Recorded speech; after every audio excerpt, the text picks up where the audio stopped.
LeBronjevity. I don't know, LeLong. Someone that knows the history of LeBron James better than anyone will join us. Ed, a curtain call. What's next for Steve Kerr? Will it be the sidelines in front of a mic or with the team? And Simpson's secret, the truth behind. Ty, so much to get to. Yahoo Sports Daily starts right now.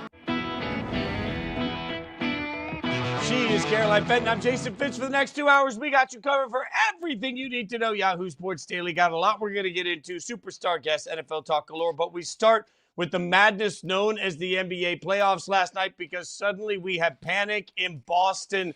Just when you thought the Celtics were in control, they are not anymore. Embiid powers the Sixers to a win on the road in a big old night. 33 points for Embiid.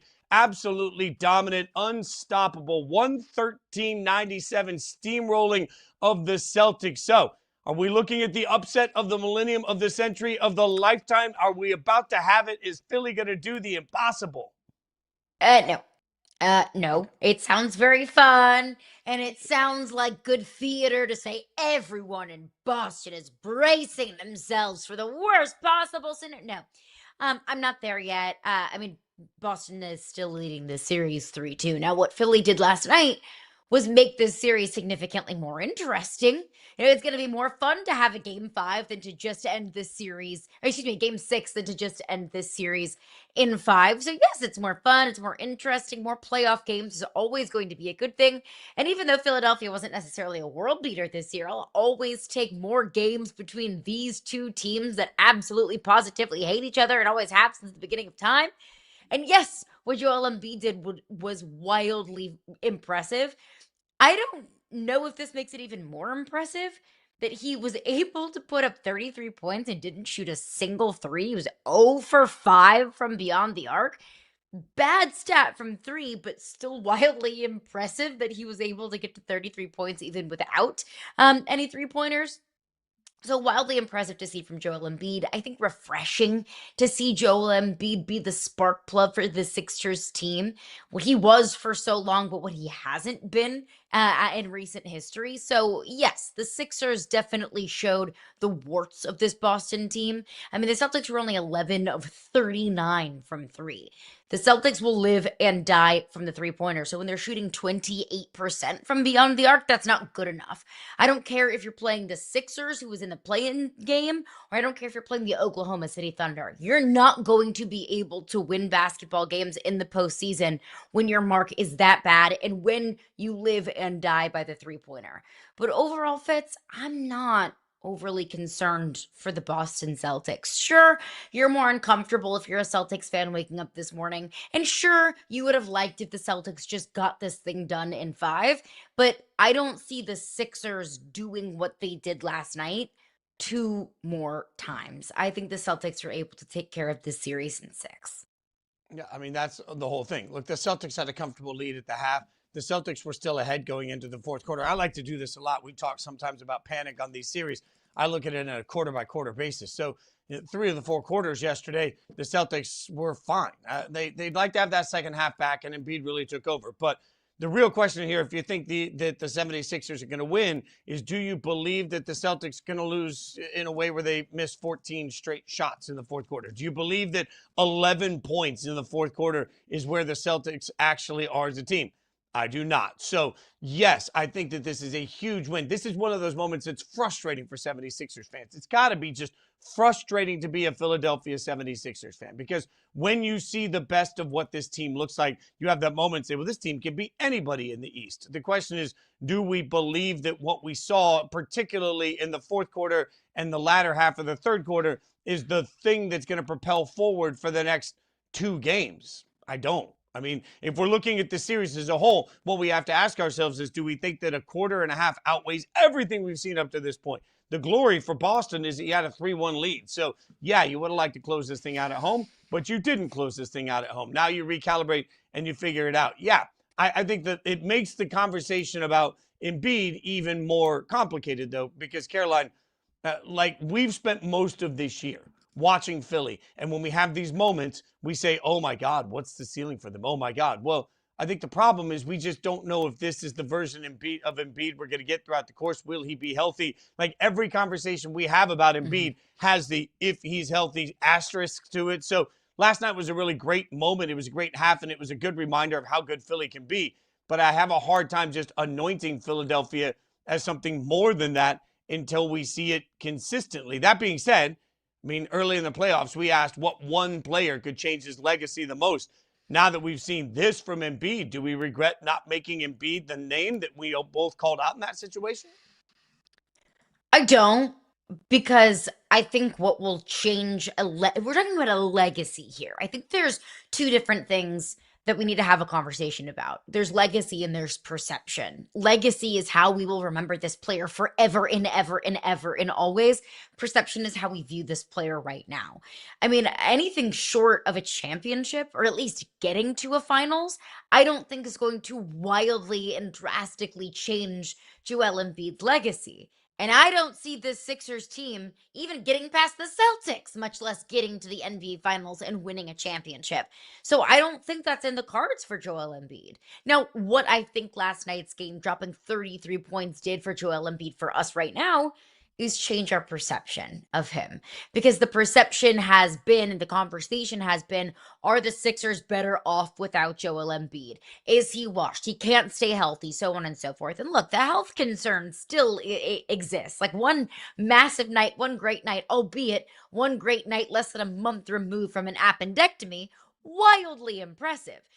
But I don't think that that's necessarily going to totally and completely change how we view Joel Embiid as a player and his availability. But what it did do is change our perception and remind us of the player that Joel Embiid once was and still can be at times, but just not consistently enough. But I mean, look, Joel Embiid is a 7-time All-Star. He's a former league MVP. 133-point night is not going to change his legacy. And that is said with all the respect in the world for Joel Embiid, because he's achieved so much more in this league. So no, I don't think that we're talking about a total and complete legacy reshift or a legacy shift in our minds for Joel Embiid. Win a championship, and then we'll have a different conversation about that. Well, I think to that end, Caroline, the legacy of Joel Embiid is never going to just be a conversation about what he's done during games. It's going to be a conversation about how many games he's missed. That's just part of the legacy of him, is that he hasn't been able to be healthy. So when you look at just overall games played and you just go year by year by year, it's staggering how many games Joel Embiid misses. And we know that. I'm saying the obvious out loud here, but the championship won't change that. In fact, I think a championship will only create more what might have been for Philly fans who are still trying to figure out how good they could have been if Embiid could have been healthy enough to be the best version of himself. I feel like, and maybe outside of Philadelphia, I know 76ers fans are a bit of a different breed, no offense. But I do believe that maybe outside of Philadelphia, the narrative has never really been on the career of Joel Embiid. Oh, what a bum. This guy sucks. He can't live up to the hype. He was never worth it. The narrative has always been, yeah, you can't trust him because he can't stay healthy. Like, when we think about what changes legacies, just think about what our conversation sounds like every single time Harden has a bad game in the playoffs. Every single time. Think about the conversation, the tone of what we're having now, that the series is a little uncomfortable for Cavs Raptors. We're sitting here saying, oh, now you got to trust Harden. Like, when we talk about the ability to change legacies, I think that's why the name Harden always pops out to me, because the guy that we've got on the screen in Embiid is still widely believed to be somebody that did the best he could to make the best of what he has, injuries aside, right? Like, you can't change the injury bug that has bitten him over and over and over again.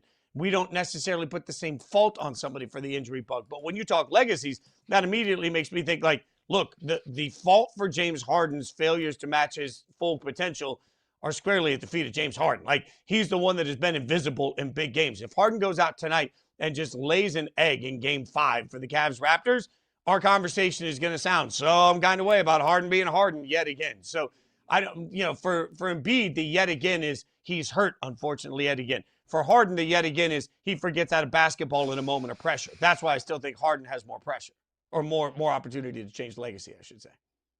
1,000%. I think 1,000%. And also, when we're talking about the legacy conversation, I think if you can look at it in a pie in the sky and look at all of these hypotheticals that could happen.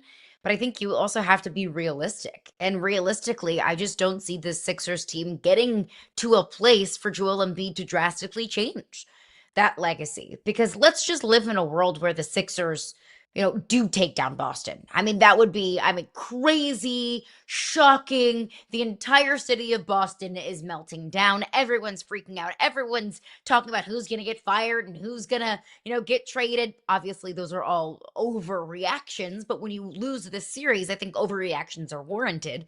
I still wouldn't think that that's the biggest upset in the East. I would still view what Orlando is doing against a 60-win Detroit team, the number one overall seed in the East, as maybe a bigger upset. Even if Vegas doesn't agree with me, Boston was minus 900 to win this series, Detroit minus 500. So if you're just looking at the odds, yes, this would be a bigger upset if Philly was able to do what we thought was the impossible and take down the big bad Boston Celtics, a team that I thought had the clearest path to get to the NBA Finals, not just of any team in the East, but of any team in the NBA. But still, I wouldn't view that as the biggest, most shocking, most thrilling upset that we have ever seen in the NBA. And I still don't think that that would drastically change Joel Embiid's legacy. At the end of the day, last night wasn't about the 76ers. It was about the Celtics. No.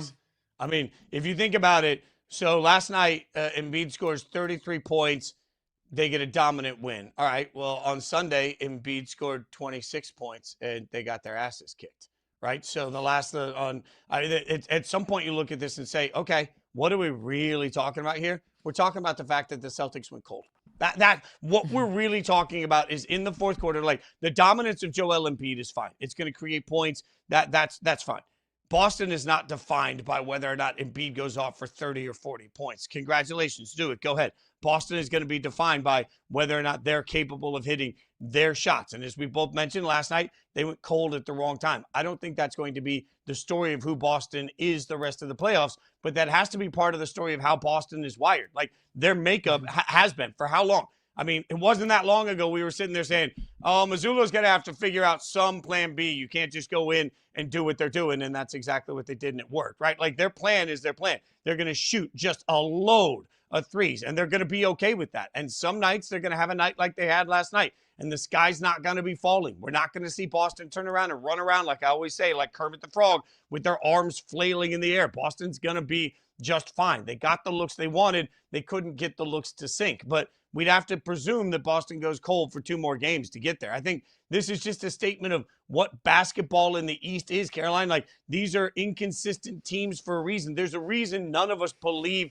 in the East to the same level that we believe in OKC or we believe in San Antonio. There's a reason why we've had just a little bit of caution with almost every conversation we've had from the East. Boston is so far ahead of where we thought they would be, and I got to give them a ton of credit for even being as respected as they are coming into the playoffs. Mm-hmm. But to believe that the 76ers are going to go on a run doesn't have, to me, anything to do with Embiid. It has everything to do with is Boston hitting their shots. I don't believe the Celtics can go that cold for that long.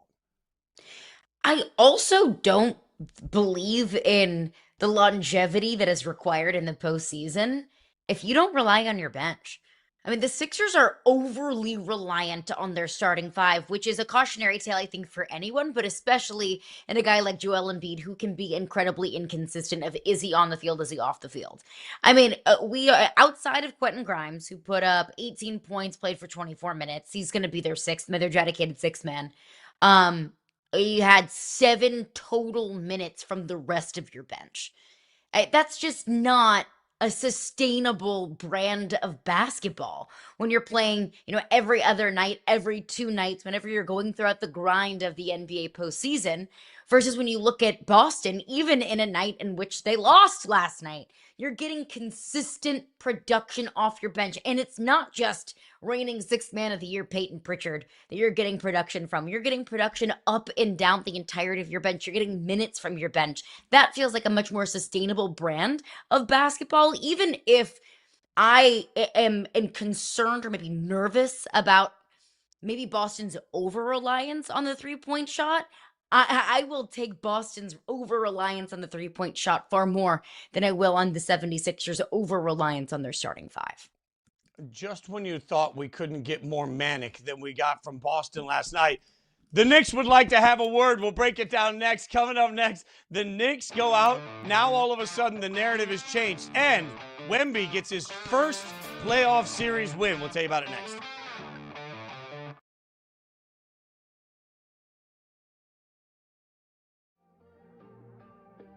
Another matchup between the Denver Nuggets and the Minnesota Timberwolves. How are these teams going to guard each other?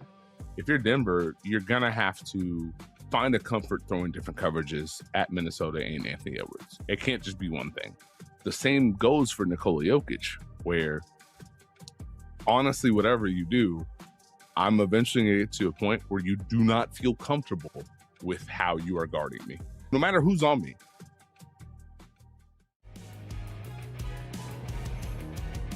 Handoff, Thomas busting it through for the end zone, touchdown! Tavion Thomas and Tucson back in front with 16 seconds left. 1 second, final play of the game. Jerome Johnson looking to the end zone. Johnson, far corner, jump ball, knocked into the crowd. Game over, Tucson wins. Playing basketball with your back to the basket and not able to see the floor in the same way was a whole lot different for LeBron. And so that's why it took a little bit for him to feel comfortable in that back to the basket positioning. He's got more post-ups this postseason than Jokic, Karl Anthony Towns, and Alperen Şengün combined. This is a huge story, and what a wrinkle that LeBron James has thrown into this series. When you guys talk about your relationship and your friendship and your respect, there are some people who think like, well, do they want to kill each other? Do they want to fight each other? Do they want to hurt each other? You have to do that when you fight someone. Yeah. If you have like females sparring in the gym, like it's really hard to not to go heavy. Like women just like, they cut that, you know, emotional thing off and they just like, it's me or you. And Rhonda has that, I have that. The Knicks blow out the Hawks, 126-97 at the Garden to take a 3-2 lead. Knicks fans are on one. We saw the Celtics lose badly at home, couldn't get it done. The Knicks look good all of a sudden. Caroline Fenton, are we looking at this saying the Knicks could actually win the East? Could actually win the East. Yeah, I could see it. I could totally see it. I mean, I don't think that's the craziest thing. And for Mike Brown's job security, I hope that they do. Because clearly the Knicks have made it very, very clear that winning the East is the expectation and is not just some pie in the sky kind of hope. But if we see Boston, we have seen Boston throughout the entirety of the season at times go cold from three and not have an answer for it. We have seen the Knicks look, as dynamic as they looked last night. So yeah, sure, I could see a world where the Knicks win the East. But I do still have a concern about the Knicks' consistency. That's why I wouldn't put my money on it. Could I see it? 100%. But am I going to put my money on it? No. Because we have seen lapses from this New York team. There are times when I'm looking around like, is Cat here? Does Cat, maybe want to show up and start doing a little bit of something? But I think last night we saw a reminder if we just want to focus in on this series. Because if we want to project to the Eastern Conference Finals, I would not be surprised to see New York representing one side of it. But if we just want to focus in on last night felt like to me, there are times maybe in games or in series where the better team is down or a team that has no business being in the game with them is in the game or the series with them. And then the better team's looking around like, oh, we're going to put our foot on the gas now. Like, we're going to start being the better team. Got it. Cool. And then they impose their will. Now, I don't know if that means that the Knicks are going to continue that stride and that trend into game 6, or if we're just going to see, another Jekyll and Hyde kind of performance from either of these two teams. But last night was the reminder that this is the better team. Last night was the reminder that this is the team that had legitimate NBA Finals and championship ceiling. This was a reminder that New York or Atlanta really had no business being in this series with New York. Look, I can't do this, Knicks fans. I just can't do this with you guys. I can't go through this roller coaster this way. I can't go from 2 days ago spending time on the show and everybody talking about it. Is Mike Brown going to be fired? And now all of a sudden it's like, can we beat the Celtics to get to the NBA Finals? Like, this roller coaster, you got to find your normal in this. Welcome to New York. But you're right. But here's the thing. I also think Knicks fans are some of the smartest basketball fans in the world. So what always blows my mind is that some of the smartest basketball fans in the world can't use their basketball brains in these moments and let their hearts take over so much that the passion they have for their team eclipses sort of their basic understanding of basketball. Because, again, New York basketball fans are brilliant when it comes to knowing and loving their sport and their history and the way you win in basketball. Like, I think New York basketball minds are some of the best, but then New York basketball emotions are some of the worst. Like, we can't go from, all right, fire Mike Brown, blow up everything, to suddenly, can they go to the NBA Finals and really be, real in that process? We can't go from trade Karl Anthony Towns because he's not worth it to, whoa, when Karl Anthony Towns plays this way, why can't this team go to the NBA Finals? We can't go from, you know what, blow it all up, go get Giannis and see what that does, to suddenly saying this version of this Knicks team belongs in the NBA Finals. Like, this is the Hawks. The Hawks are not good. The Hawks are just not a good basketball team. They're fine. They don't suck. We overuse the word suck. But the Hawks aren't scaring anybody. Ain't nobody sat down going into the playoffs and lost sleep all night saying, oh, my God, we got the Hawks in the first round. How are we going to get through Atlanta? Like, that wasn't real. No NBA fans sat there with their buddies in the bar and said, oh, my God, for the last 3 months, man, whatever we have to do, I don't care if we have to tank, just avoid the Hawks in the first. That's who they're playing. And then I see everybody say, oh, when Cat plays the way he played last night, you can't take down this Knicks team.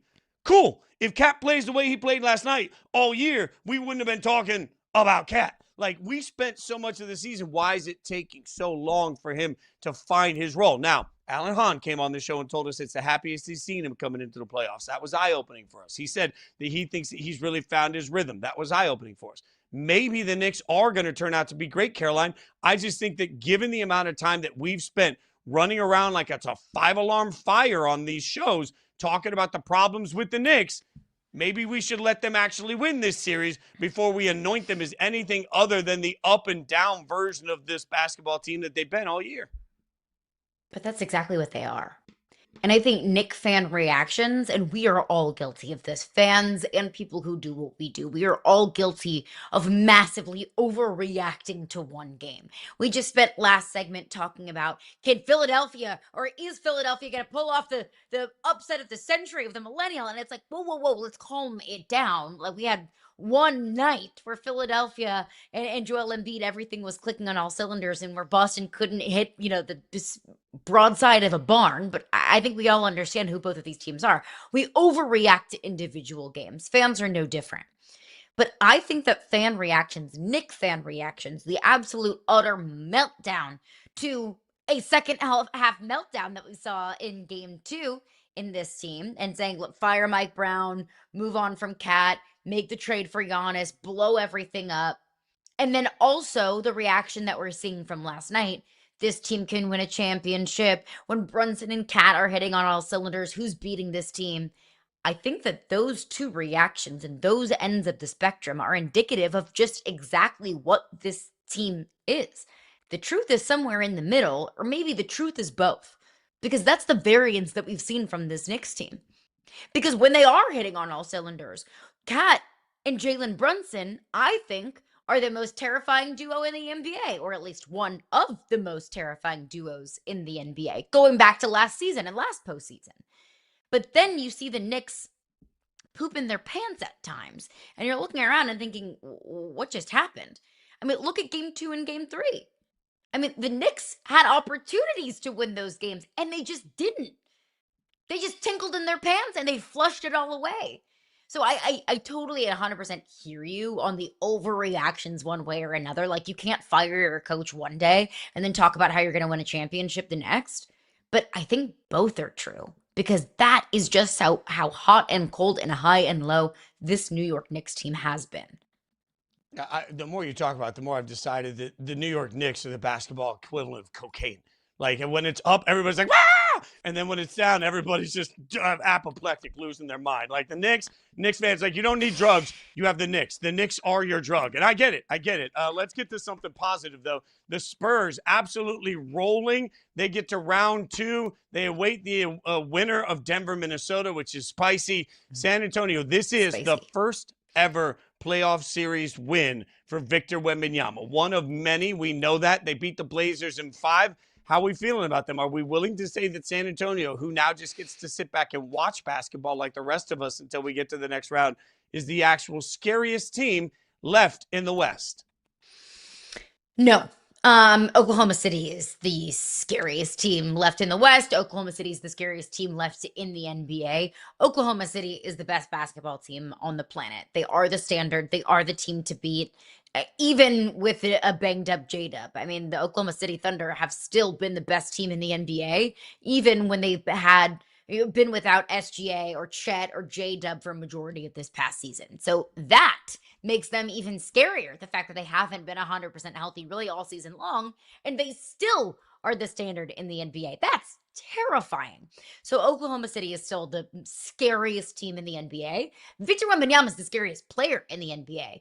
I mean, it's a literal cyborg. Like, I think that Victor Wembanyama has the capability of being the best player, the scariest player, the most dominant player that we've ever seen in NBA history. I'm not saying he is that now. Everybody calm down. I'm saying that he has the capability of being that.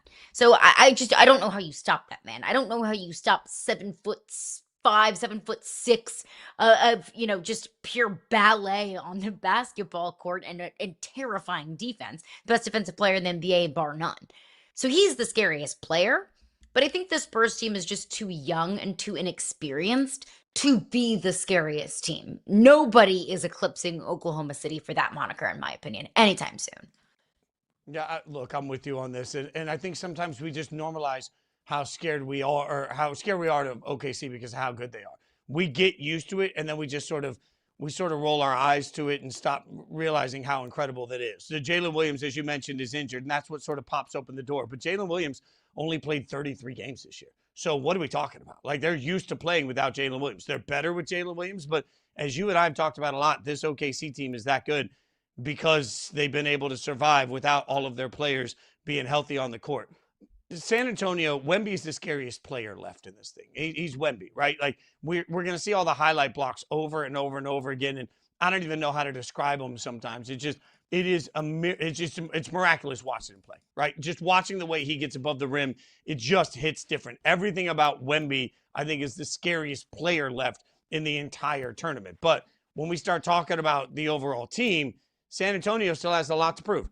And it's interesting to me because we certainly said that about OKC. Oh, young team, haven't seen it in the playoffs. They got to power through. Then they get a championship. And now all of a sudden it feels like we're still trying to find reasons to doubt OKC. But at the same time, we're not giving that same doubt to San Antonio that we usually give young basketball teams that need to win. I'll remind you, this is Wemby's first ever playoff series win. So how he's going to respond to the grind of the playoffs?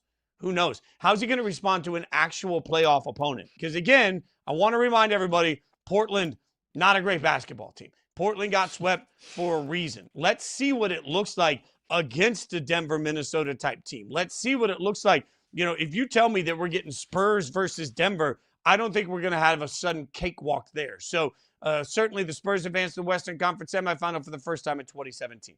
This is the beginning of what we think is going to be an era of absolute dominance for this organization and for this player. It's going to be a fun, special ride. But I want to wait a little bit before I suddenly anoint them as scariest because OKC is still OKC. All right, from the NBA we're seeing right now to the greatness we've seen over the course of this entire season from LeBron. Coming up next, we're going to talk somebody that knows LeBron better than most. Romeo Travis, longtime friend, former high school teammate, going to join us next.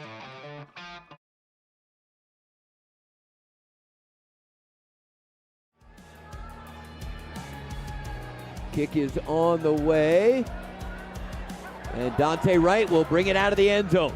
Right across the 5, the 10, the 15. Right across the 20. Into New Mexico territory. 15, 10, 5. Does he get in? He did. Touchdown, he did. Pirates. Dante Wright goes back. He played like a center fielder, Yankee Stadium. and then takes it the length of the building. The young man was electric on that kick return. Do you not enjoy this? No. Would you rather not do it? That's not in the cards. Why not? It's not an option. I've worked so hard for so long. I've built myself up to a position, and I've dug myself into a hole. But I feel like you've reached a point in your life where, correct me if I'm wrong, you could do other things. What am I going to do? There's nothing like a fight night check. That's the beauty of fighting. NFL teams tanking this season are making a huge mistake. Why, good sir? Okay. This show has nefarious producers who fashion my idle comments over text into hot takes. And frankly, I'm fine with that, to be honest. Let's talk about Manning for a second. Someone who has not yet reached his potential by any measure. There will never be a player, in my opinion, that is a surefire lock that is worth burning an entire NFL season for.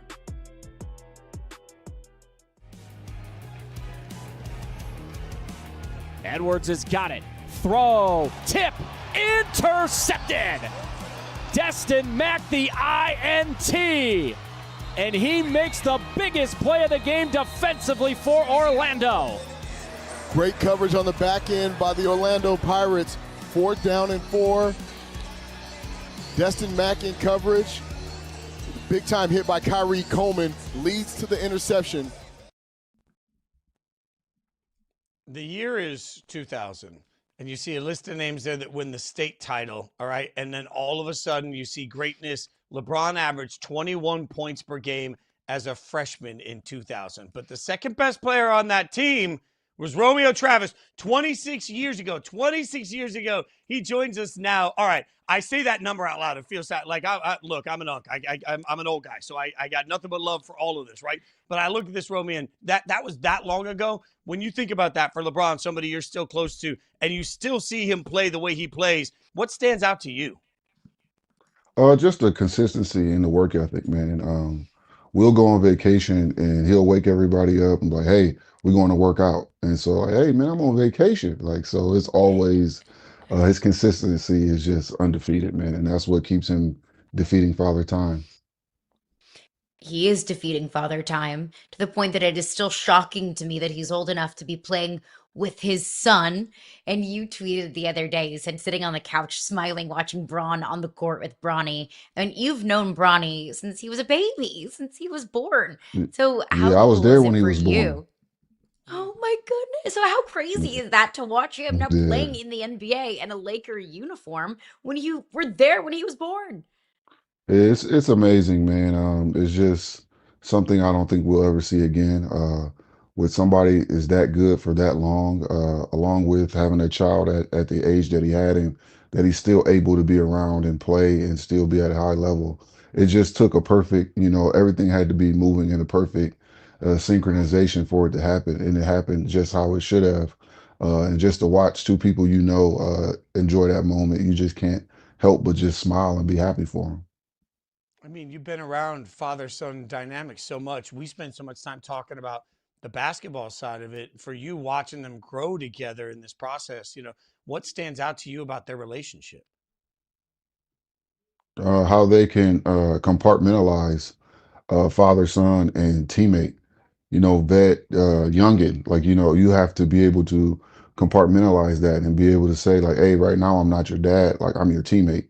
And right now I'm telling you as your dad, you need to not do X, Y, and Z. So it's hard to toe that line because I've seen player, coach, son, father have issues. So I can only imagine how it would be for teammates.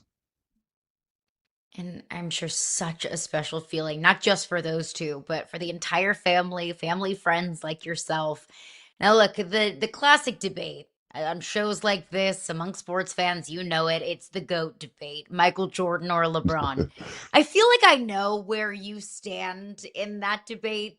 So I'll ask you, why is LeBron James the greatest basketball player of all time?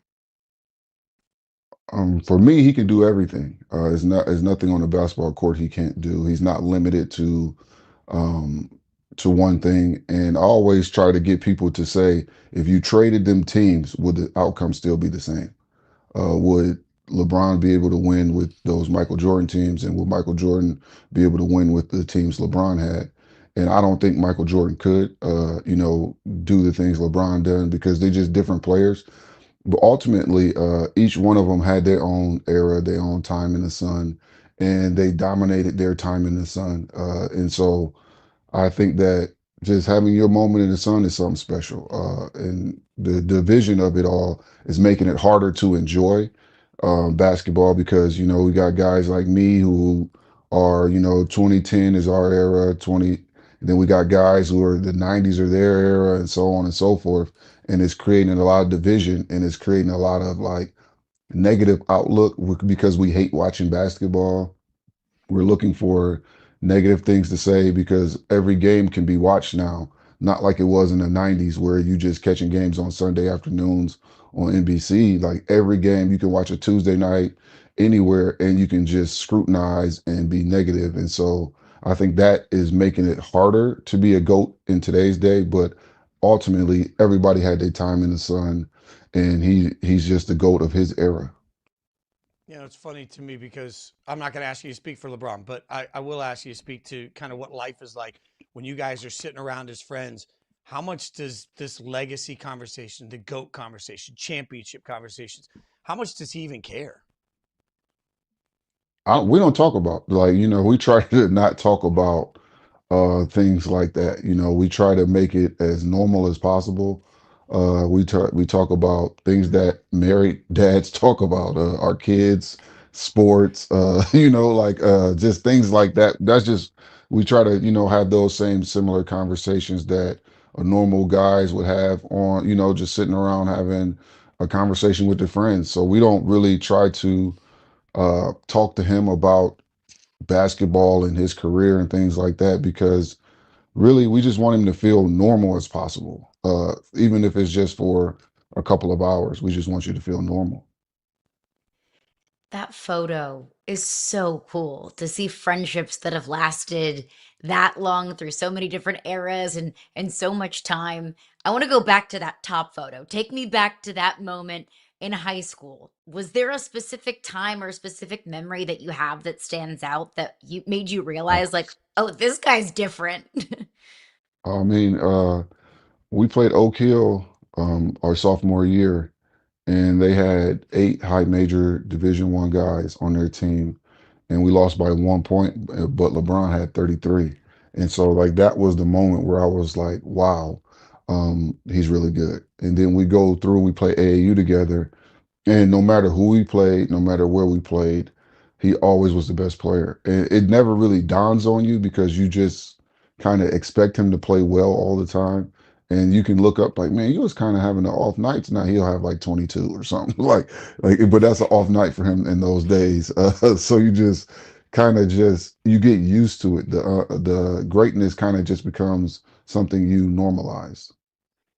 That being said, now everybody covers everybody in high school sports. Back then, again, as the old guy in the room, it was unusual to have Sports Illustrated have a high school kid on the cover. What was it like for you guys as teammates trying to play basketball and have fun, but also having a level of coverage that at the time we'd never really seen? Oh man, well, it was unprecedented. So we didn't know what to do. Our coaches didn't know what to do.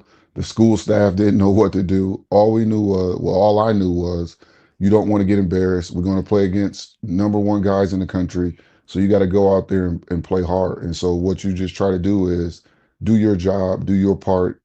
Let the star be the star. If you play the drums, just play the drums. It's okay to play the drums in the background and just do your job. And that's okay. And so I had a pretty good life just doing my job. And that is something that I think more kids should look into, finding what they do well and continue to do what they do well and not try to step in somebody else's light. Hearing you talk about your time back in high school, it's clear that you have a passion and a love for your hometown.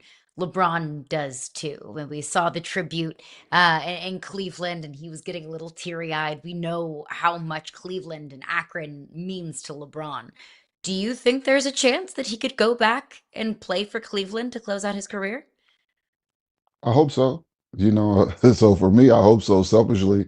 Instead of having to get on the plane to go see a game, I could drive up 77, 25 minutes and go watch a game. So selfishly, I would love to see him come home and just end his career that way. But professionally, he has to do what's best for him, and he's going to do that. And wherever the situation ends, I know he's going to have a supporter in me. So that's really all I can say to that. But I hope so. Anytime you're watching one of your best friends do incredible things, it's really cool. For you, what's the moment, like when you think back on just watching as a friend with beaming pride, what's the moment that stands out as your favorite LeBron moment? Maybe Detroit. I was at that game in Detroit. I think that might have, that was the first one, I think. The Detroit series was one of my favorite. I was in Detroit. I drove up for that game. I was in Miami when he won first championship. I was there when he won the second one too. So for that, I think Detroit was the first special moment for me, just to watch, just as a fan, as a close friend, as a, you just watch it and you just be like, wow, that's amazing. I mean, you're talking about how you were there for the championships, how you're flying to LA for games. Romeo, I think anyone would love to have a friend as supportive as you have been for LeBron. You're a great friend, always being there for him. Take me back to the beginning. When did you guys first meet, and how did you guys first meet? Actually, me and LeBron actually played Pee Wee football together when we were 8. We weren't friends, but we played Pee Wee football together. And actually, ironically, we played middle school basketball together, and we still weren't friends. We were on the same middle school basketball team, and we went undefeated in middle school, won a championship. In high school, we went our separate ways. I went to a public school. He went to St. V. And we circled back playing AAU together, going into our sophomore years when we reconnected. And that's when our friendship blossomed, going into that sophomore year. And I ended up transferring to St. V, and our friendship just kept growing along with the other guys. I wasn't really friends with the guys at first because I'm kind of standoffish. So they took that as a way, and I was doing it kind of on purpose to be a little jerkish because my mom made me go there, and I really didn't really want to go there. But our relationship just continued to grow, and he's a really great friend. He's a really good person. The things that he doesn't show or talk about or publicize are the best parts of him, and that's what I like. That's what's amazing to me. He does things for his friends and his family that will never hit the internet because we won't tell it. But he's a better person than he is a basketball player. I can just say that. Man, it's incredible. You mentioned just being dads talking about their kids. He's got another one, right? Bryce is up there. Bryce has got that shot, right? Do you think we'll see a day when we have LeBron, Bronny, and Bryce all in the court in the NBA at the same time? Maybe same team? Anything's possible. Anything's possible. I think Bryce has opportunity at his size and his ability to get to the league. And obviously with his last name and that pedigree, he has a chance. And I think with the way he works and his personality type is really different. He's really a chill, laid back kind of guy, but he works really hard and he can shoot the ball. He can shoot the stripes off of it. And with that combination, with that size, I think he has a real chance. Romeo, we spent a lot of time sitting in front of mics, yelling and screaming about LeBron. It's really, honestly, amazing to get insight from somebody that knows him as well as you do and get to see even more the human side of somebody that has had a superhuman career. Man, we appreciate your time, the stroll down memory lane. Thanks for hanging out with us and giving us a little bit more of a peek behind the curtain onto greatness. Thanks for having me, man. It was amazing. Anytime I get a chance to put LeBron in a public light, I will carve out time in my schedule to do so because there's a lot of negativity out there. And we just want to kind of just show the human side and show some positivity. Well, it's beautiful. It's a beautiful sentiment. And we really appreciate your time. Thank you so much. God, come back. When they're in the NBA Finals, inevitably come back, hang out with us again. We appreciate it. Let's do it. Thanks for having me. Thanks, Romeo. You guys can follow him at Romeo Trav. All right, coming up next, while we're talking NBA and legends, what's next for that legend, Steve Kerr? We'll figure it out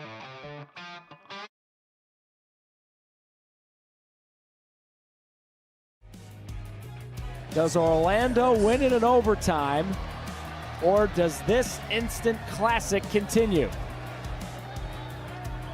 Deep drop and throw, end zone, Thomas Owens. That's an Orlando overtime winner. That is the most decorated receiver in the history of the franchise. Of course, he's the one to end it. He's like 6'5", 230, like insane athlete, really, really good arm. And I don't know if he'll ever be the fourth best quarterback in the league where he's like Josh Allen, kind of like always in, MVP conversations, but he can be in the Matt Ryan, Dak Prescott tier where he's like kind of always quarterback 7-ish and like can have those years and moments where he's playing like an all-pro. Like that to me is the best outcome.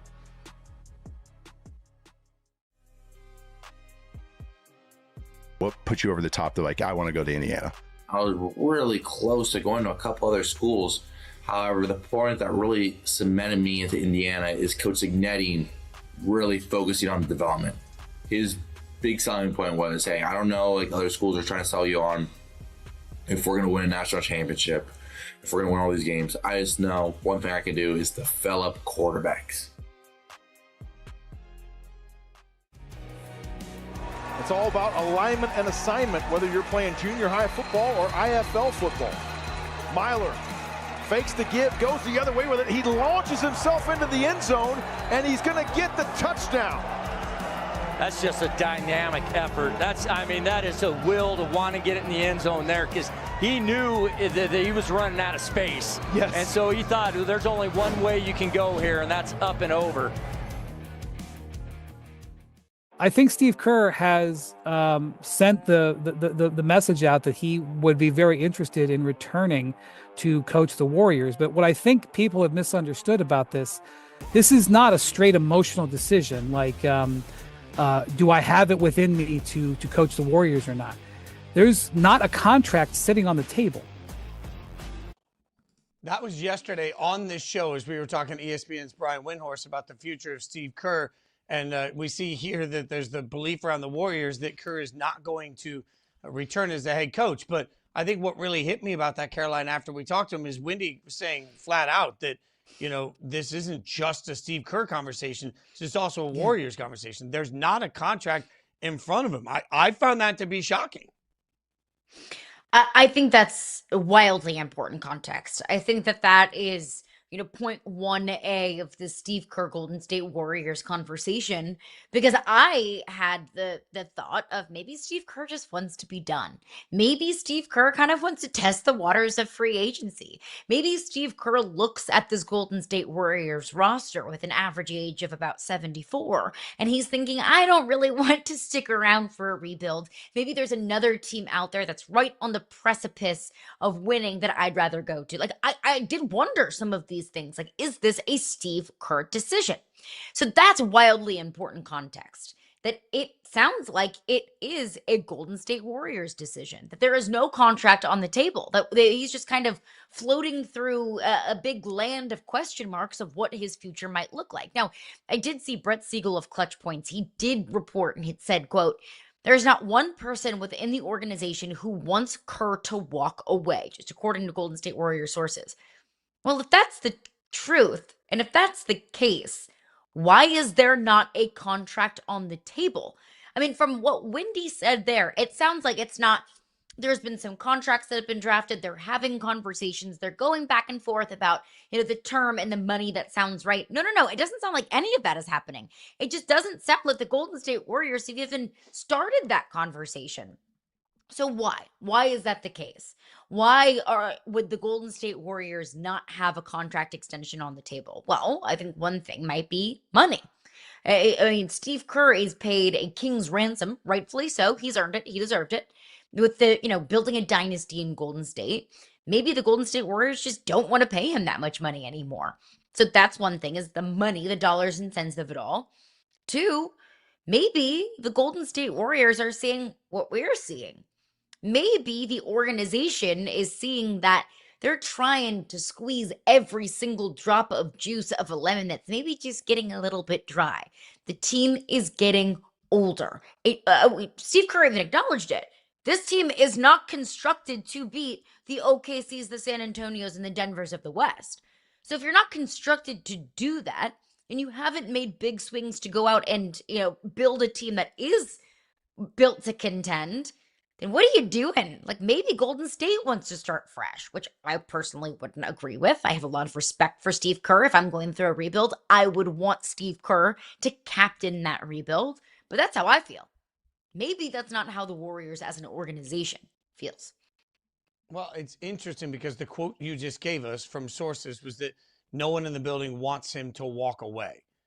That's a really interesting and specific answer to a lot of questions, right? Like, that isn't like, if they want Steve Kerr to stay, all you got to do is throw a contract in front of him. If we're getting indications that he wants to return to coach, which means we don't want him to walk away, but like, that's one of those answers that leaves a loophole for a putt. When coaches and front office people get frustrated by the fact that they have to answer follow-up questions, it's because so often they don't just plainly answer the question. All they have to do is say, Steve, we want Steve Kerr to be our coach. That's it. If we say no one in the building wants him to walk away, but if he's going to stay, we want him to do some things. That's what it feels like to me. Like, is this about the roster? Is it about the staff? Is it about the system? Is it about anything else? Is it about the voice? Is it about trying to get new sort of energy in? Is it about trying to figure out what their roster looks like long term? Is it about trying to lock him up longer term so he can go through a whole rebuild and they don't have to worry about him walking when Steph and Draymond are no longer there? I don't know. But what I do know is the answer of nobody in the building wants him to walk away is not the same as the answer of everybody in this building, it wants him to be our head coach. Point blank, stop, that's it. Like, that's a phrase. So to me, the nuance of the quote even makes it weird to me. So, and Steve Kerr in the New Yorker said, I know how this stuff works. Most coaching runs just last a certain amount of time. He goes on to later say, I don't want to abandon these guys when talking about Steph and Draymond. Well, maybe part of this has to be about, I don't know, what the future looks like. It's not just about Steph and Draymond. It has to be about what's our plan moving forward. We want you to be in the building, but we want to trade some of these assets. I don't know, but it can't be as simple as he wants to coach and they want him to coach. Because if the answer was really he wants to coach and they want him to coach, that could already be done. I presume that the Warriors were sitting around waiting for clarity from Steve Kerr. And it's becoming more and more apparent that the Warriors are not doing that, that the Warriors know what they want of Steve Kerr if he's going to return, and that hasn't been agreed on. So if he does leave, Caroline, go ahead. Just want to stick on that. If we can bring that quote back up to our fabulous production staff. Does that not sound a little strange? What complicates it is that we still have Steph and Draymond. I don't want to abandon those guys. That sounds to me, now this is just my interpretation of a quote that I am reading and not what I have heard, that makes a difference if you hear it from somebody versus just reading it. But it just sounds like Steve Kerr is saying, look, we had a lot of success together. We won a lot of championships together. As long as these guys are here, I want to be here. But what if they're not? And he is saying that complicates things. So if you had such a clear vision for what you wanted to do next, who was on the team and who was on that roster is not going to quote unquote complicate things. What if Steph and Draymond were no longer there? Does Steve Kerr no longer want to be there? So that verbiage, it complicates things that we still have Steph and Draymond. I don't want to abandon those guys. That makes it seem like, to me, Steve Kerr has an obligation to his players and nothing further. And if the issue's complicated, that means it can't be as simple as he wants to coach and they want him to coach. You're right. Everybody is making a very simple thing very complicated. And it sounds like maybe Kerr it sounds like Kerr wants to keep running it back with guys that he loves. And Golden State might be in a situation where, hey, we want you to return, but we want the flexibility to start a rebuild. If they can't come to an agreement together, if there is no future with Steve Kerr on the sidelines, certainly he would be a wildly hot sports media free agent. Would it be one of those epic drop the mic, everybody's flocking to get Steve Kerr moments for you? I think so. I mean, Steve Kerr, just the name recognition is massive with the championships and the success that he's had. I mean, that speaks for itself. But Steve Kerr's also a really entertaining person to listen to. Steve Kerr is, maybe to a fault, wildly honest. And I think that is so refreshing from a head coach. And I think that that would be really, entertaining to listen to as a media member, just being blatantly honest and putting things out there. I think we could use a little bit more of that in sports media, but I'm also not totally 100% convinced that he's done coaching. Maybe he doesn't want to see through a rebuild. Maybe he feels like, you know what, I've done enough. We've done a lot here. I don't necessarily want to, be the captain of a ship that's going to be wayward for the next 3 to 5 years. I wouldn't blame him for that, but I don't know if I 110% believe that he is absolutely positively done coaching. I mean, if he doesn't get a renewed contract in Golden State, he's a free agent. He can go wherever he wants. He doesn't have to go do media and wait out, a contract to expire. He could go coach somewhere right away. So I'm not totally convinced that he's done coaching, but I would love to see him behind a mic. Yeah, so I'm fairly indifferent. Like, it's weird as a media person. I am somebody that I just don't believe most of us are looking at the calendar on a Tuesday night saying, I don't want to watch that. Oh, wait, Kerr's on that game. Now I have to watch it. I just don't believe most people are sitting around saying, I wasn't going to watch Monday Night Football tonight, but Joe Buck is on it, so I have to watch it. I think most people on most games are fairly interchangeable. And that's coming from somebody that works in this industry, that has a lot of love for this industry.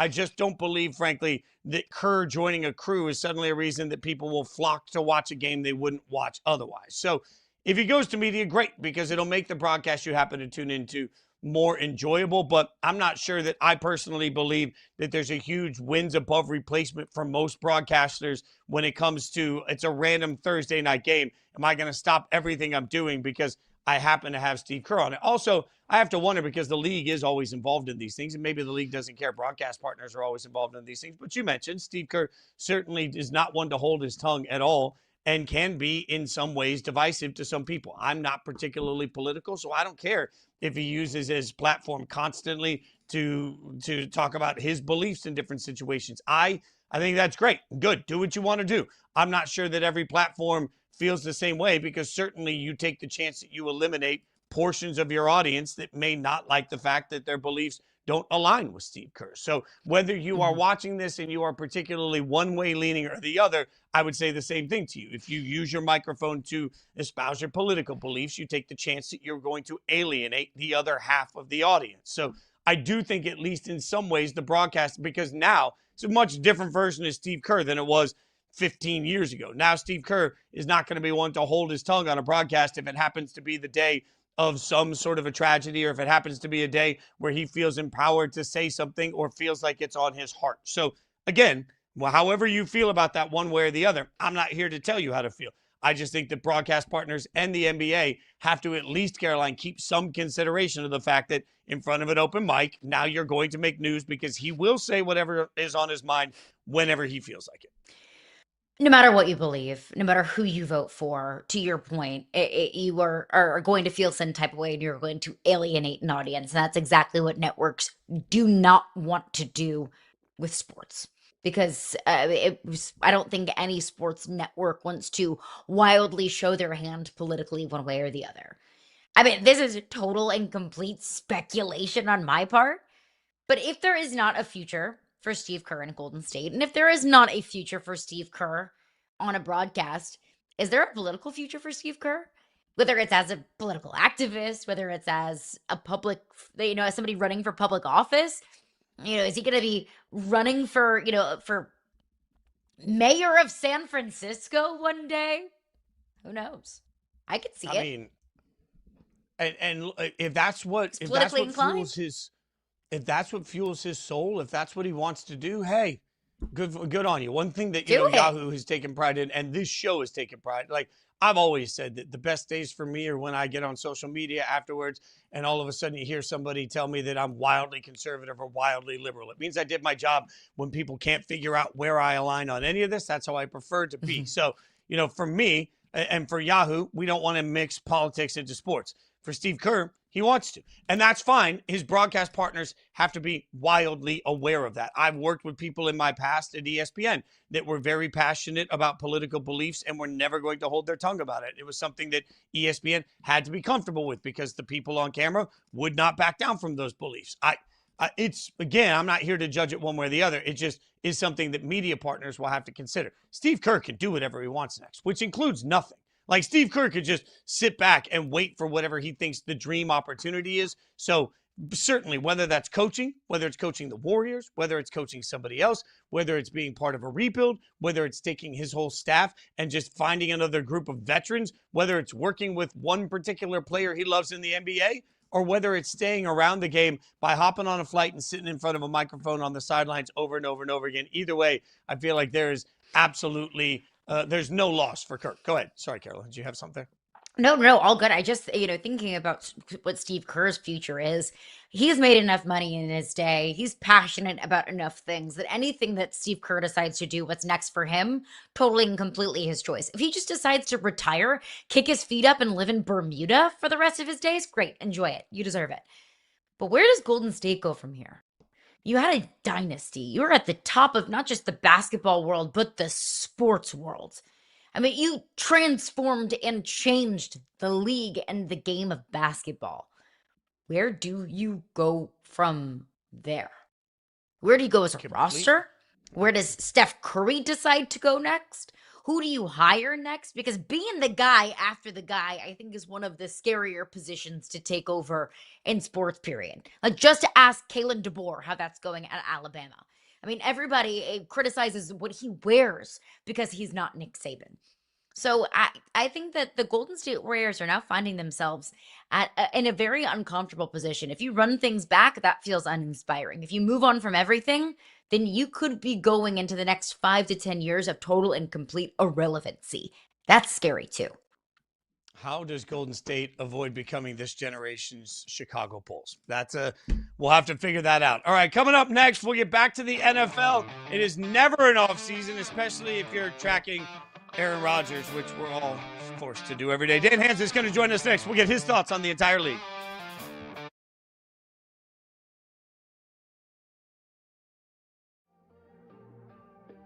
Another matchup between the Denver Nuggets and the Minnesota Timberwolves. How are these teams going to guard each other? If you're Denver, you're going to have to find a comfort throwing different coverages at Minnesota and Anthony Edwards. It can't just be one thing. The same goes for Nikola Jokic, where honestly, whatever you do, I'm eventually going to get to a point where you do not feel comfortable with how you are guarding me, no matter who's on me.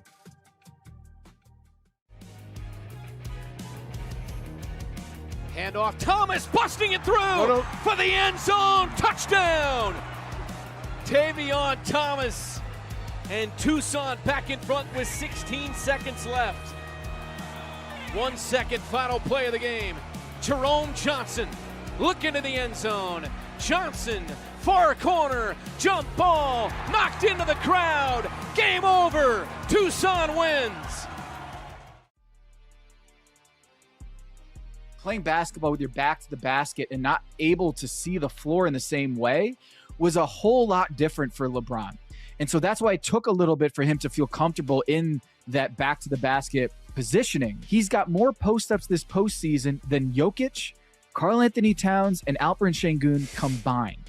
This is a huge story, and what a wrinkle that LeBron James has thrown into this series. When you guys talk about your relationship and your friendship and your respect, there are some people who think like, well, do they want to kill each other? Do they want to fight each other? Do they want to hurt each other? You have to do that when you fight someone. Yeah. If you have like females sparring in the gym, like it's really hard to not to go heavy. Like women just like, they cut that, emotional thing off and they just like, it's me or you. And Rhonda has that, I have that.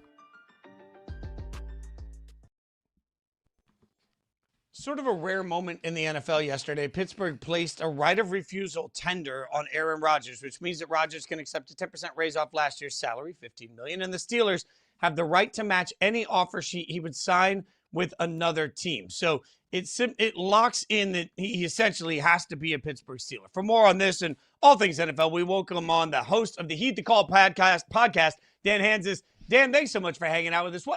Everybody was freaking out yesterday trying to figure out what this means. What does it mean?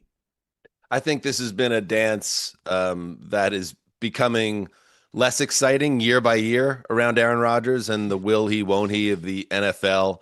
And this one even more so than a year ago, because as it played out last year and the move from the Jets to the Steelers, there was some intrigue around it. But after last season with the Pittsburgh Steelers, which was good, but it was clear at this stage Aaron Rodgers is no longer a difference maker, but he's a guy that can be helpful to your team.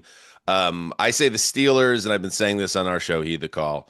They're parked in this cul-de-sac of elite mediocrity where they never get too good, they never get too bad, and Rodgers is the perfect quarterback for this moment in time. So what it means, I think what we all think it means. Like, this has been something that's been a foregone conclusion for months. Rodgers will be the quarterback of the Steelers. He will be reunited with Mike McCarthy, and there will be all the things, flowery praise will be said over the summer about getting these two back together, and maybe Rodgers could recapture his MVP form. All that stuff, we're just going to have to grin and bear it if you've had a overload of Aaron Rodgers in your life. But he will be QB1 of the Pittsburgh Steelers by week 1. Yeah, to your point, it was really fun and exciting the first time he did this. Now I'm just exhausted. Now I'm like, just sign the freaking contract, okay? We're all over it. We're all over this.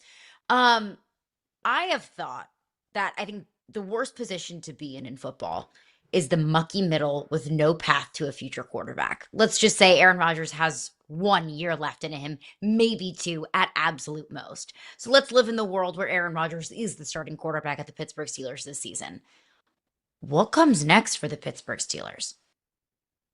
It's fair to ask, because when's the last time you felt like the Steelers were a team that mattered in the AFC in a real way? And that is that elite mediocrity. To credit Mike Tomlin and what he did, it's almost impossible to do what he did, which is to coach in the NFL for 20 years and never bottom out. And Steelers fans, there's probably a contingent of Steelers fans that it would be very difficult, especially those that maybe are younger, that have never been through a team in a rebuild, that would say, I don't know if I can handle going 3-14 or having 3 seasons in a row where you lose 10 plus games. But it also might be the thing that this Steelers team needs, to kind of get back into the high end of the draft, to rebuild this team from the ground up, to maybe move on from some veterans and even use the trade deadline as a way to stock up. You look at what the New York Jets did as an example. Not that the Jets should ever be seen as the model for how to build a team, but at least that team realized that the core that they had last October, it wasn't going to happen. So Quinnen Williams, Sauce Gardner go out the door. And now that team had 3 first-round picks this past draft. They have 3 more next draft. They have a ton of cap space. At a certain point, the Steelers are going to have to realize the goal is to do what they used to do, which is win Super Bowls.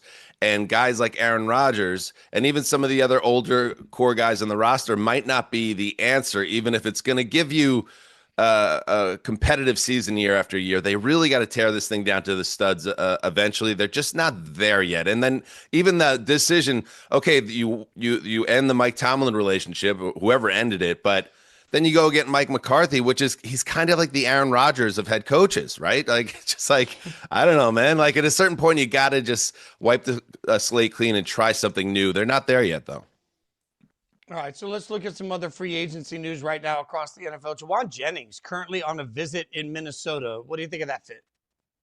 I think it's okay. I think the Vikings are another team that's coming off a season that was obviously disappointing. I think Kyler Murray is a quarterback that gives them more hope than what you were going to get from J.J. McCarthy. Juwan Jennings, I think, is a tough player. He's not necessarily a difference maker, but you already have the difference maker on that offense, obviously, with Justin Jefferson, and you'll have another double J. That's kind of cool. That's almost enough for me to say, let's do it.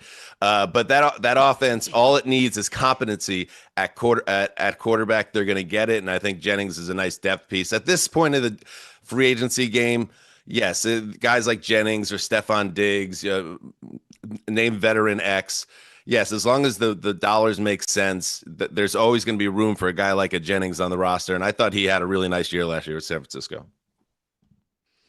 Speaking of who had a nice year, let's look at the draft.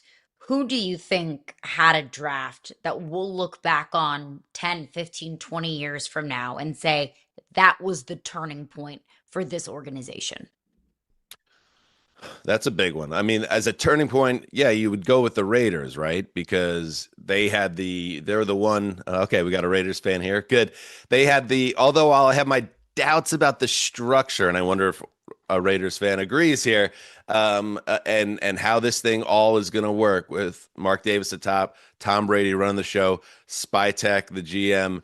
Obviously, you have a new head coach in there, but the quarterback, Fernando Mendoza, is the guy that you say, all right, if they could get this team set up well, if they could have some structure involved, if Brady could be invested enough in this team and not lose his focus amongst his other pursuits, Mendoza feels like the type of guy who can get this team out of the mire.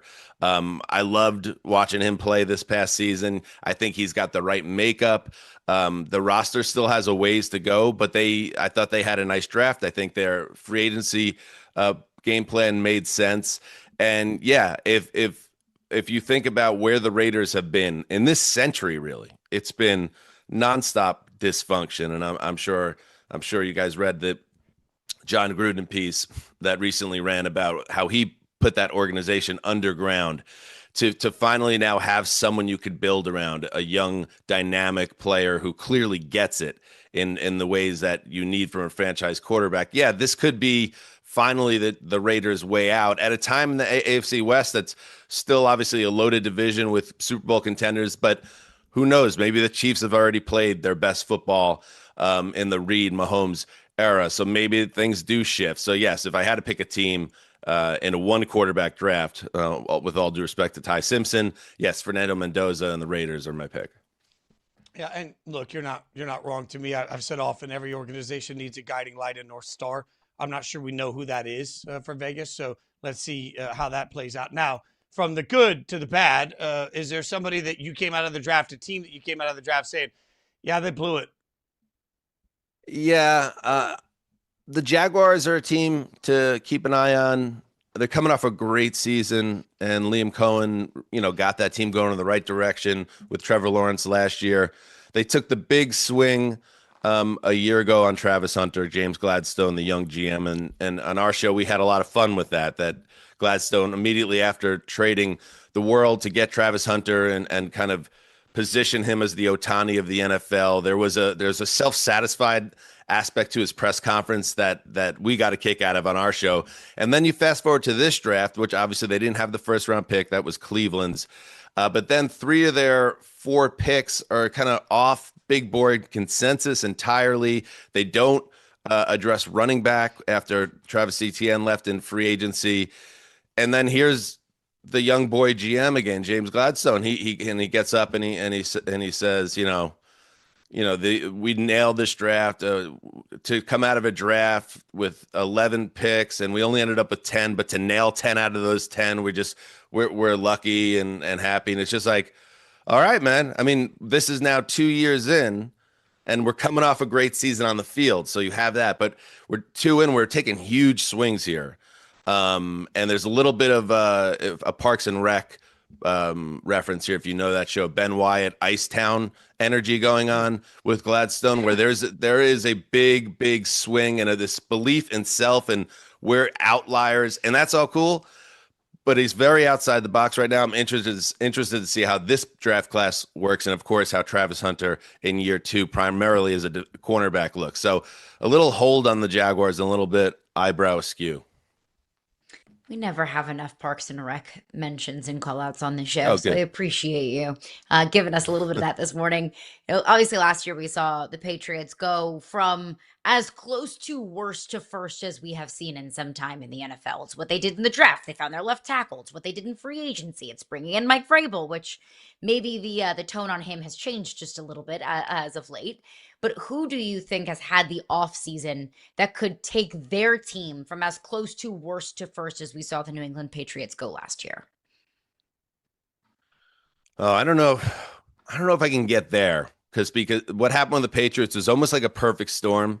To go from 4-13 to 13-4 and to get through the playoffs the way they did, there was a charmed aspect to what they did. I do like what to go back to the Jets. I do like what the Jets are doing. And I'm not ready to say that Geno Smith is going to lead this offense to some type of Fitz magic type Ryan Fitzpatrick season.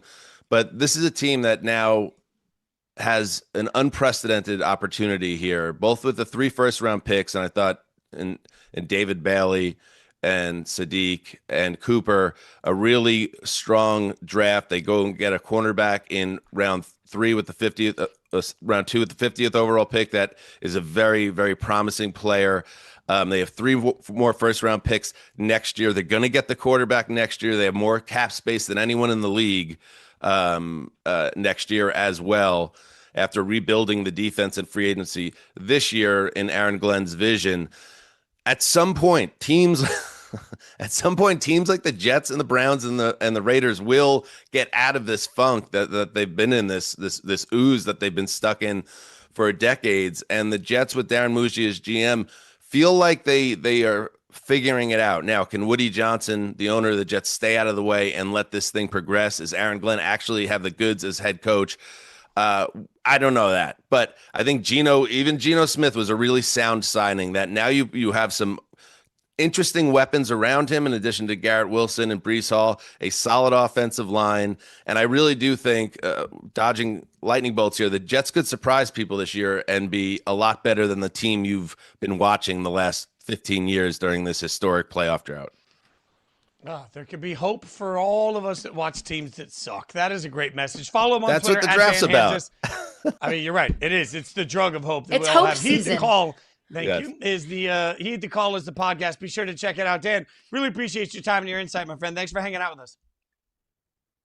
Nice, guys. Anytime. Thanks, Dan. All right. Coming up next, trying to figure out what to make of some of these quarterbacks coming in, but the complaint you're getting from the NFL isn't the right one. We'll tell you about it next.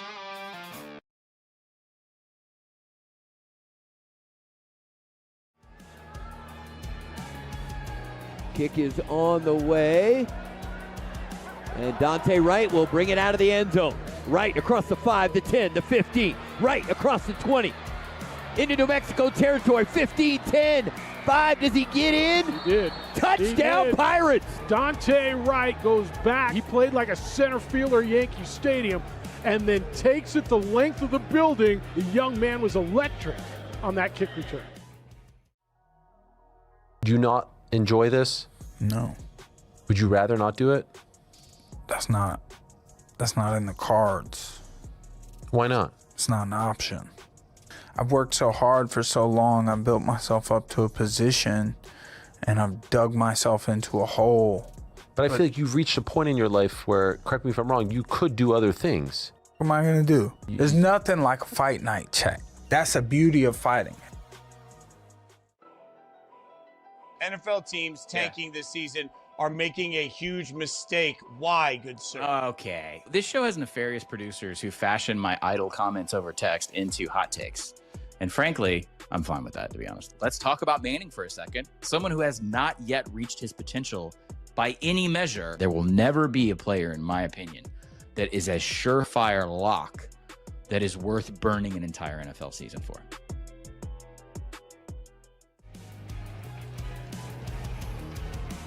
Edwards has got it. Throw, tip, intercepted. Destin Mack, the INT. And he makes the biggest play of the game defensively for Orlando. Great coverage on the back end by the Orlando Pirates. 4th down and 4. Destin Mack in coverage. Big time hit by Kyrie Coleman leads to the interception. Sam Block tweets out, Nussmeier projected first, 249. Ewers projected first, 231. Fromm projected first, 167. Rattler projected first, 150. Howell projected first, win 144. College football has a quarterback development problem, and this echoes some of the complaints that we heard over the last several days from NFL teams and GMs and people around the teams talking about the issues that they have with college football and how old guys are coming out and the quarterbacks and the development. Caroline, I've lost my mind on this. Like, college football to me doesn't have a quarterback development problem because it isn't their job to develop NFL quarterbacks. Quarterback play in college football is fine. Quarterback play in college football is doing A-OK. The NFL may have a college football development problem, but that is not college football's problem. I have said so many times, a college head football coach's job is to win college football games. Nothing else. I had this discussion so many times when I was doing local radio in Nashville. Josh Heupel has a very, distinct, specific, borderline gimmicky scheme that does not translate very well to the NFL. And we have seen that. I mean, the best team that Tennessee has had since, the early 2000s was Cedric Tillman and Jalen Hyatt and Hendon Hooker. I haven't seen Jalen Hyatt or Cedric Tillman do anything in the NFL. And Hendon Hooker has been a perennial backup in this league. There's nothing wrong with that. But, the most explosive offense in college football in 2022, it didn't come to fruition in the NFL. And there's been so much concern. There was so much concern locally in the state of Tennessee of, Josh Heupel can't develop NFL players. That's not his job. He won 10 games that year. He got an extension because of it. He put Tennessee football back on the map because of that system. It's not his job to develop a quarterback for the NFL. Now, of course, that's a great recruiting tool. But I think that's less and less important now than it used to be.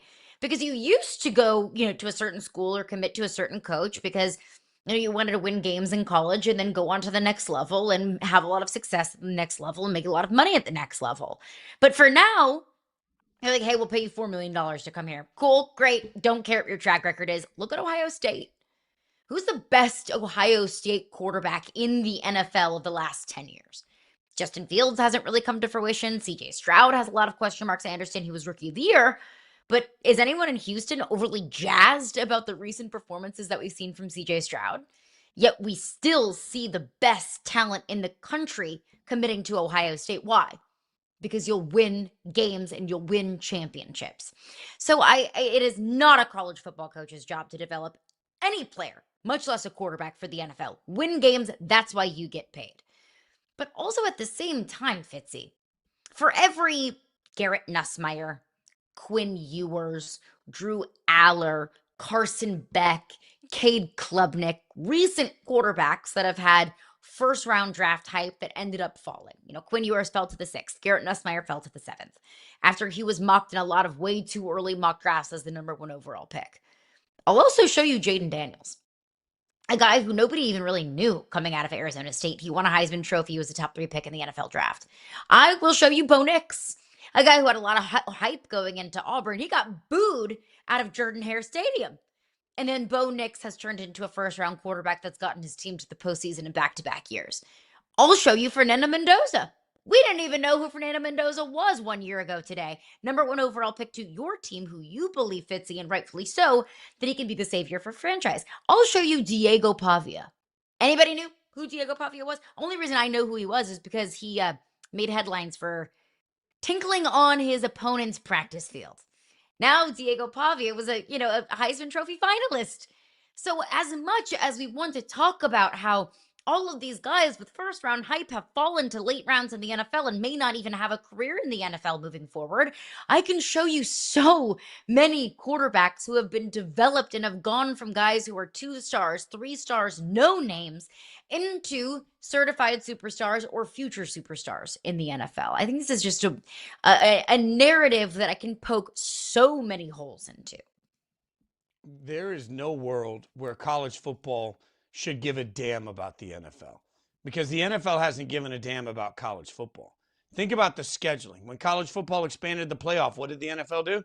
The NFL scheduled their own games against it. Every opportunity that the NFL has had to play nice with college football, they instead have empowered themselves to make sure that they dominate that window. They dominate that opportunity. They dominate TV ratings. College football does far better on ratings when they're not going against anybody, but the NFL hasn't given them that opportunity. And now you have people coming in and saying, well, guys are too old getting into the league. And, if they're 26 when they get here, we're not going to get 2 contracts out of them.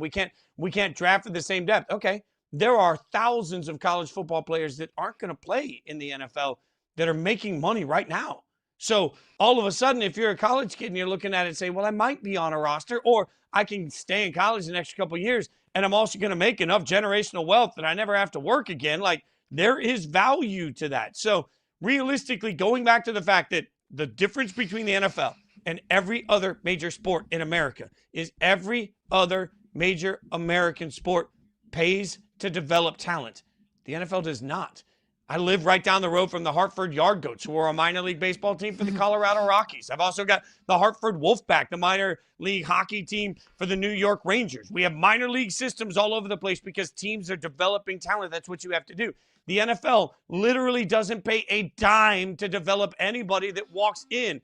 And now they want to turn around to the very sport that they have absolutely taken every opportunity to try and stomp down. They want to turn around to that sport and say, NIL is a problem. They want to turn around to that sport and say, development is a problem. Where the players, all of a sudden, they're not worried about developing quarterbacks. Of course they're not. Because at the end of the day, Fernando Mendoza being a great NFL quarterback doesn't help Curt Cignetti keep his job. Winning a national championship in Indiana does. To your point, Josh Heupel's offense, I was sitting doing the draft show, and Charles McDonald sitting next to me said, I would never draft a receiver that played at Tennessee because it just doesn't transfer to the NFL. You know who shouldn't care about that? Josh Heupel, because his job is to win games at Tennessee. There is absolutely no connective tissue between college football and the NFL, which the NFL has been reminding of us of for years. And now, when it doesn't benefit the NFL, they want to turn around and cry about it? No, you can't do that now. College football has insulated themselves from all of the NFL processes because they've had to and because they can. And now, when it doesn't benefit the NFL, they have a problem with it. Caroline, this to me is just the NFL needs to learn to adapt. The NFL needs to learn to understand. And college football doesn't need to change a thing to try and benefit Sunday football. Saturday football and Sunday football are very different things for a reason. They're two completely different entities. I mean, college football makes its own money and its own branding and its own sport. I mean, college football and the NFL, sure, they both play football and they both play on a gridiron and it's the same rules, but it's two wildly different sports because it's two wildly different businesses. Now, as much as the NFL benefits from college football, let's not act like college football doesn't benefit at all from the NFL. It's a marketing tool. I mean, I'll use my alma mater, for example. Like, you don't think it's a marketing tool or a selling tool for LSU to show off Joe Burrow and Jamar Chase and Justin Jefferson and Patrick Peterson, Andrew Whitworth and Kevin Mawai and Derek Stingley Jr. and Tyrann Mathieu. I mean, the list goes on and on and on. It's a big, thank you. It's a reason why LSU football has as strong of a brand as it has. It's not just because of the success that they have had in SEC championships and national championships, but it's also because of the level of success that you're seeing in former LSU players in the NFL. It's same thing at Ohio State, same thing at Texas, same thing at Clemson, same thing at Florida, same thing in any massive big time football program. It's a recruiting tool. It's a ticket selling tool. It's a way for some of these college football programs and these coaches to pump their chest and say, look at how successful our players are at the highest level. But also, let's not get it twisted that that's the most important thing for college football fans. Because Brian Kelly produced 3 first-round picks in a single draft when Jaden Daniels, Malik Neighbors, and Brian Thomas Jr. were all drafted in the first round. And LSU fans couldn't get rid of him fast enough. LSU fans hate him. Now, that is just a microcosm and one example of so many examples that I could give. That producing NFL talent as a football coach and a football program, that's wonderful. And it's a great marketing tool. It's a great sales tool. It's not the most important thing. If you want to make a parallel to college basketball, Kentucky fans were so frustrated with John Calipari constantly flaunting how many first-round picks he produced, but he didn't have championships to show for it. It's because boosters and college football fans don't care about what you can do for those players in life after Kentucky or Ohio State or LSU or Georgia or UCLA or USC or Oregon. List goes on and on and on. What matters is what you do for your team, for that program. What matters is what you can produce and how many wins you can show for the people that buy your tickets and wear your merch. That's the most important thing. That's what you get paid for. Nothing else should matter. The NFL, though, I will say quickly, also benefits from all of this because, as we saw, over 13 million people watch the NFL draft. My biggest draft show I ever did at ESPN digitally had over 10 million viewers. Why did they watch that? Because the second most popular sport in America, college football, creates popularity feeding ground that comes into the league because we all know who Fernando Mendoza is because we watched him dive for a national championship. All right, plenty more to break down on this, obviously, but in the world of wild stories, nobody does a better job of breaking them cross-media than Ryan Glasspiegel. He's going to join us next. We'll get some glass breaks from him. Thoughts on that man right there.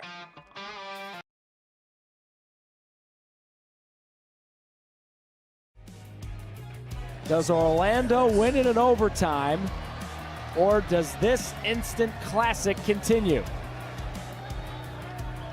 Deep drop and throw, end zone, Thomas Owens, that's an Orlando overtime winner. That is the most decorated receiver in the history of the franchise. Of course, he's the one to end it. He's like 6'5", 230, like insane athlete, really, really good arm. And I don't know if he'll ever be the fourth best quarterback in the league where he's like Josh Allen, kind of like always in, MVP conversations, but he can be in the Matt Ryan, Dak Prescott tier where he's like kind of always quarterback 7-ish and like can have those years and moments where he's playing like an all-pro. Like that to me is the best outcome.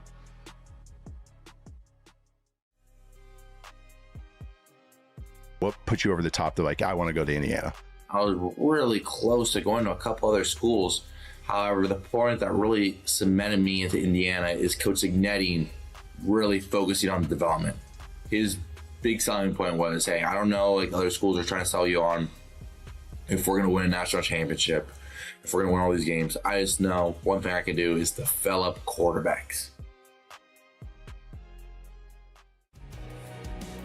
It's all about alignment and assignment, whether you're playing junior high football or IFL football.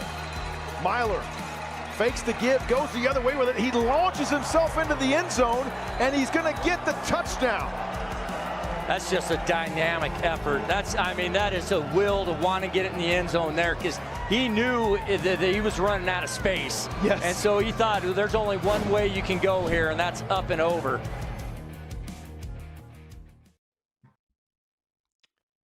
An interesting interaction on social media between political commentator Chris Eliza and front office sports reporter Ryan Glasspiegel.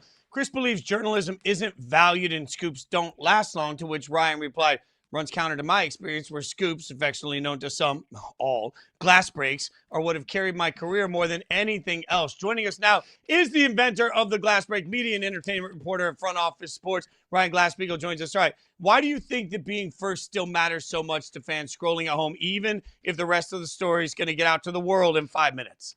Well, first of all, I reject the idea that it's always going to get out in 5 minutes. For example, I broke this story that Ian Rappaport and ESPN are finalizing a multi-year deal today. That there's not been, any type of press release about that or anything that came out 5 minutes later. I don't know exactly when that would have come out if I didn't bring it to life. But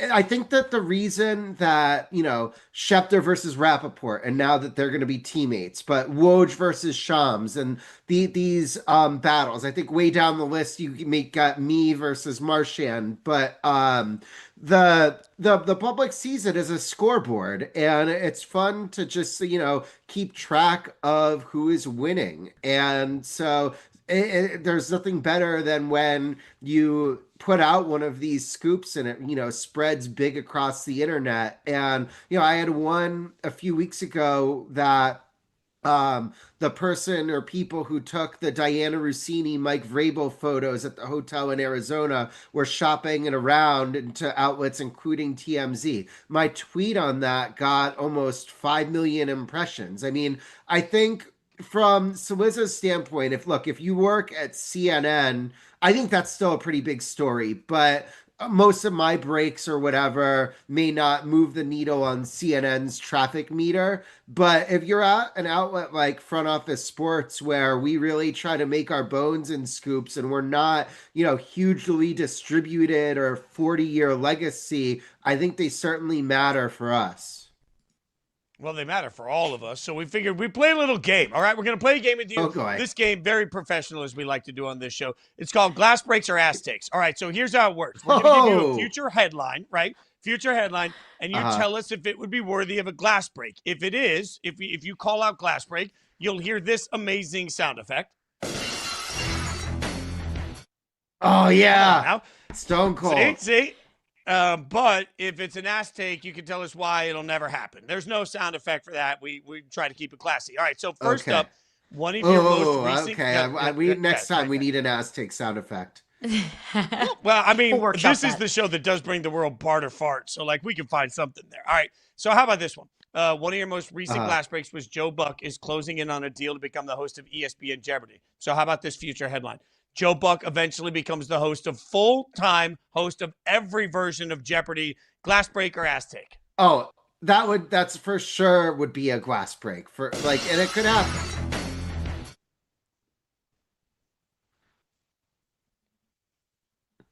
Go ahead. It can happen. Okay, yeah, I mean, see it happening? Yeah, I could see it happening. First of all, I mean, he guest hosted the last week of guest hosts in, I think, 2021 after Alex Trebek passed and was very critically acclaimed. The people who are making Sports Jeopardy, Sony, they're the ones who make Jeopardy. And so it's easy to see a world where he becomes the full-time Jeopardy host. Absolutely. Could for sure happen.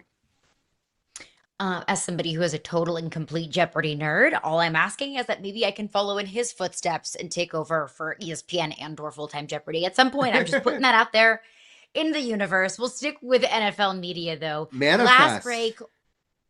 I'm putting it out there in the universe. Somebody's gonna catch on to it. Glass break or ass take. Mike Tomlin will be one and done at NBC. I'm gonna go ass take. And look, there's a scoop by Andrew Marchand, who is a friend of mine. He's probably our top competitor on this beat. And to go back to why that matters, look, I mean, you guys are still citing that he got that report weeks later. It did not have a 5-minute shelf life. I'm not mad. Don't say I'm mad. Don't write the papers and say I'm mad. But I think that he is going to take his time in the media before returning. I'm not sure that he'll be like Bill Cowher, who was his predecessor with the Steelers, who, has remained with CBS all of these years. But he can really bide his time for the right opportunity because he's going to be in demand for a window of 5+ years. I mean, how long was it between when John Gruden left the Bucs and returned with the Raiders? He's still pretty young. And so I think that he will return to coaching, but he's going to wait until there's a system where it's a great organization and they have a quarterback ready to compete. Maybe that happens in a year, but I think it's likelier to be more than 1 year in media.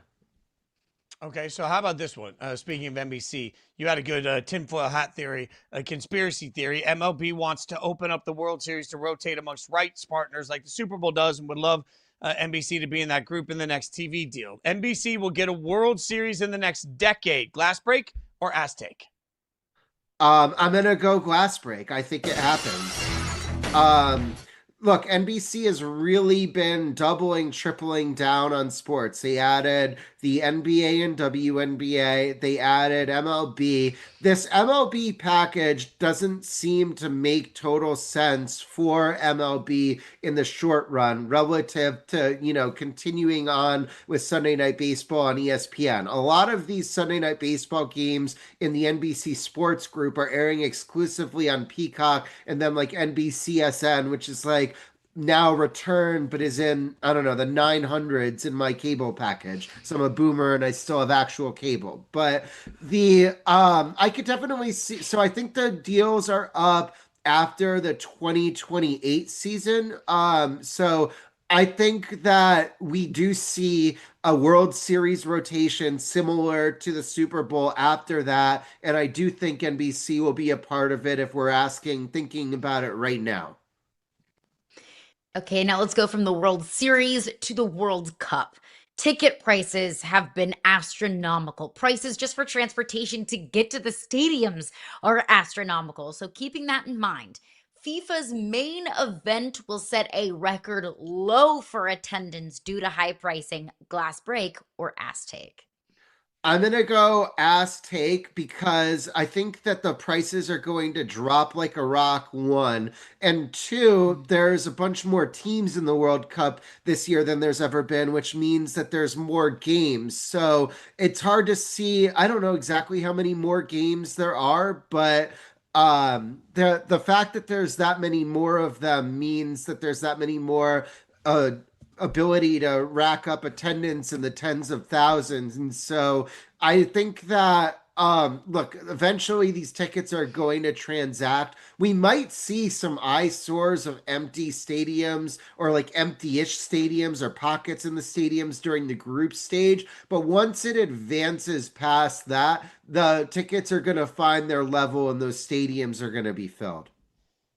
All right, how about this one? A lot of stories being published this week on gambling and sports. The U.S. will follow Australia's lead and crack down on TV sports gambling ads. Glass break or ass take? I'll go glass break. I think that these gambling marketing, look, gambling isn't going to go away, but I think you're going to see it be like cigarettes where the marketing is going to be somewhat restricted because look, I bet on sports very frequently. I don't think I've made any secret of that. And I think that it is an adult decision to make, much like tobacco is. But the fact that these gambling companies have just been so in your face and just persistent in gambling, not just on TV, but radio, print, internet, billboards. You you order a lift and all of a sudden it's saying, hey, sign up for DraftKings. It's like, I just wanted a car. I didn't want another gambling. I have gambling accounts on all the apps, especially DraftKings. They have aggravated people by being just so omnipotent that it's only a matter of time until there's blowback for it. I'm going to ask you a quick follow on this, not necessarily the game, but just from your philosophical standpoint as somebody that covers media. How, when so much of what all of us do now is sponsored, whether it's podcasts, live streams, games, it's all sponsored by advertising dollars.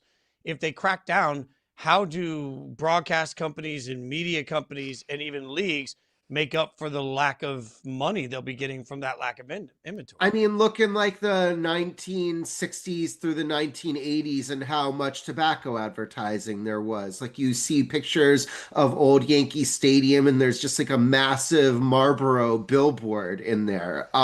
Think about how many ads there were in the commercials for those games at that time. So like, how did they replace that revenue? I don't know. There's a lot of people who watch these games, so that inventory is going to get filled somewhere, maybe at a lower rate, but it'll eventually smooth itself out.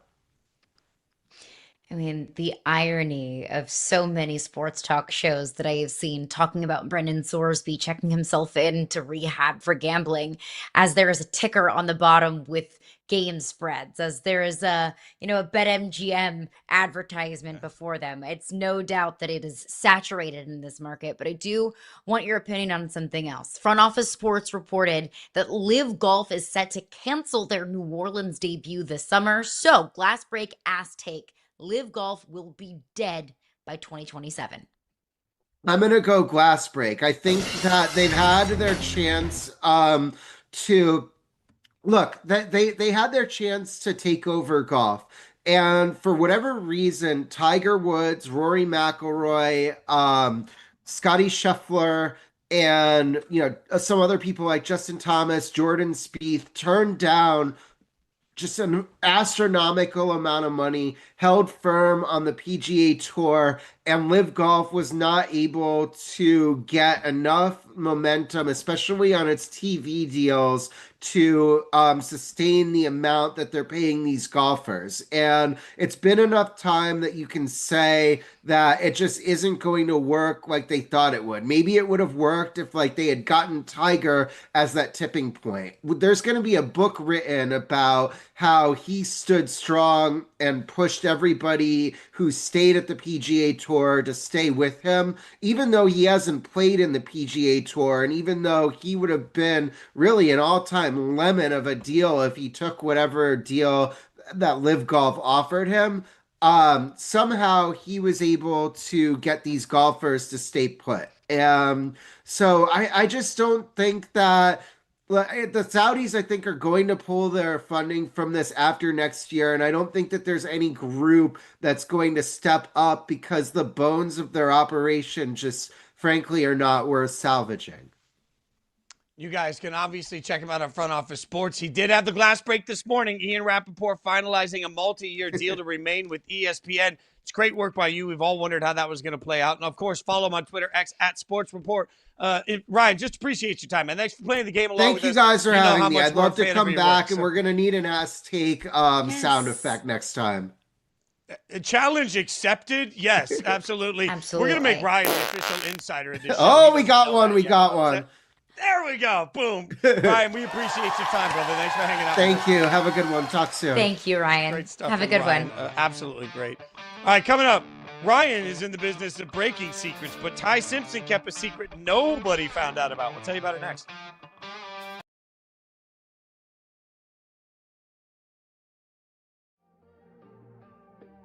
Another matchup between the Denver Nuggets and the Minnesota Timberwolves. How are these teams going to guard each other? If you're Denver, you're going to have to find a comfort throwing different coverages at Minnesota and Anthony Edwards. It can't just be one thing. The same goes for Nikola Jokic, where honestly, whatever you do, I'm eventually going to get to a point where you do not feel comfortable with how you are guarding me, no matter who's on me.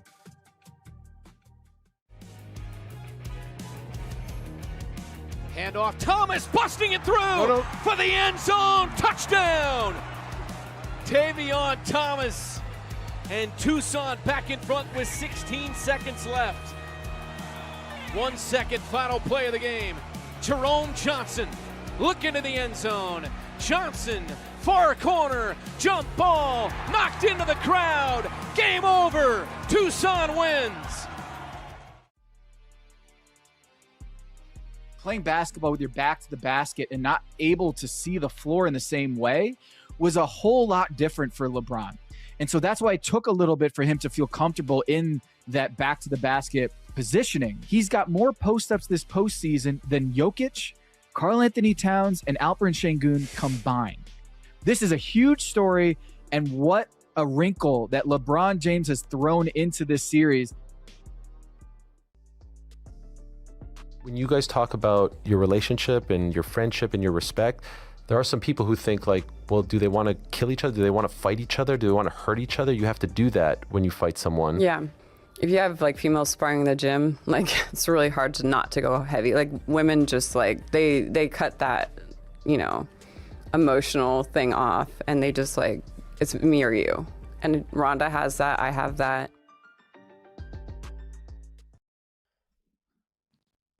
Les Snead says the team asked prospects to stay quiet about private visits so other teams won't know who they met. After being drafted number 13, Ty Simpson still thought he had to keep it under wraps and told reporters he'd never met with the Rams or Sean McVay, but it turns out that was a lie. Maury Povich would have been all over it. We are too, as we find out that Ty Simpson, in fact, did meet with Sean McVay in advance. Caroline, in a world where nothing is ever secret in the NFL and everybody chops up everything and everybody seems to know about everything and nobody can prevent any leaks, I was stunned to find out that Ty Simpson and everybody around Ty Simpson and everybody around the Rams kept the fact that they had a long meeting under wraps.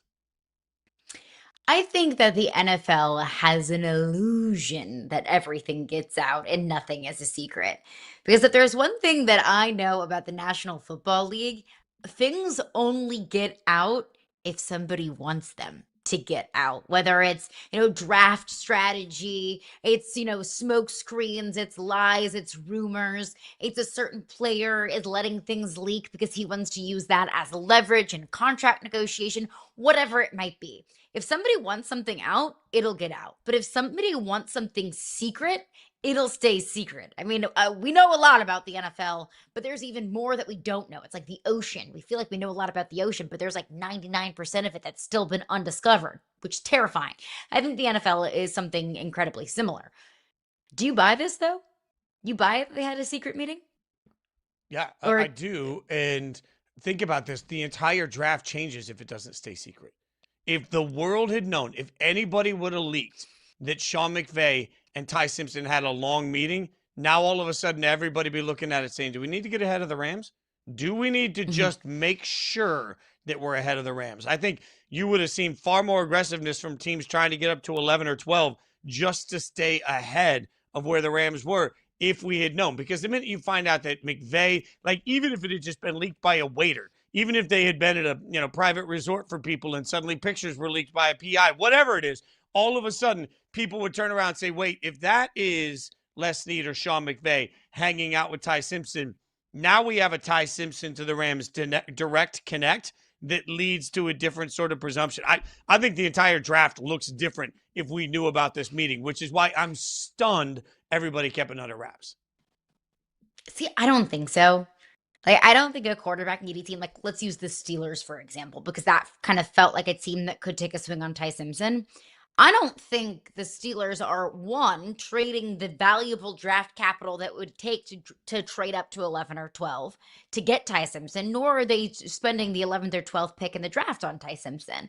Like, the Rams taking Ty Simpson at 13 felt incredibly rich, when it felt like Ty Simpson still could have been there and available at the back of the first round, if not the top of the second.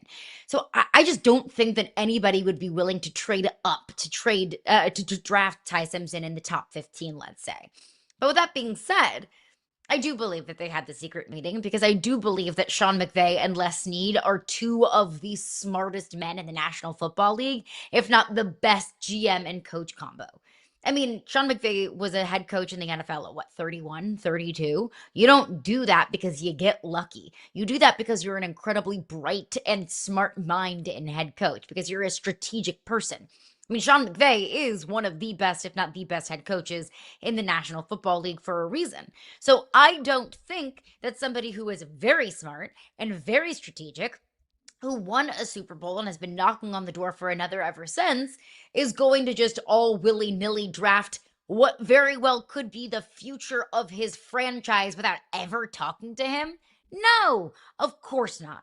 It felt weird in the beginning. Like, it felt so strange to me that the Rams would even do this in the first place. I still don't agree with the Rams drafting Ty Simpson at 13 because I think if you're in a win now window, which is exactly where the Rams are, you do and you draft whoever it takes to help you win right now. You worry about your future quarterback when you need to worry about your future quarterback. But with that being said, I just do not buy that Sean McVay and or Les Snead would take a massive swing on who will be or should be. If you're taking him the 13th pick, he should be the future of your franchise without ever talking to him. Give me a break. No. So yeah, I totally buy that they had the meeting.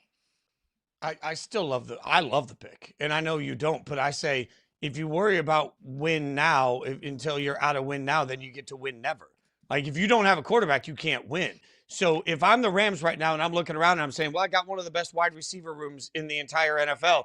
And this is where all the guys on the draft show with me on Yahoo kept saying, well, yeah, but what if they get hurt? You got Puka and you got Devontae. Heck yeah, I'll take Puka and Devontae for the next couple of years. I will It's take a T. hell of a Higgins lot and Jamar easier. Chase over Puka and Devontae any day. And I said one of. I didn't say the. I didn't say the. I said one of. AJ Brown and Devontae Devontae Smith.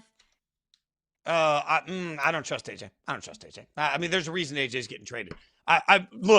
Even if it's a top 5, even if it's just a top 10 wide receiver room, you can go find a replacement for your wide receivers if they age out. And if the argument is, well, they might get hurt. Okay, anybody might get hurt. So, like, what were you going to get at 13? You can get a wide receiver next year, the year after, the year after. How are you getting a quarterback right now? If they looked at it and said, well, there's no way we're going to suck enough to get one of the 4 best quarterbacks next year. So we got a shot at the second best quarterback this year, and we believe he can run this system. We also believe that we can have 2 years to run it with him before he ever has to step on the field. I think this is a huge win, because what you don't want to wake up one day is and be the Steelers. You don't want to wake up one day and realize now you're holding on to Matt Stafford, who's 41, because you have no other option, because you can't figure out what's happening every single year at the quarterback position, and you can't get in proximity of one.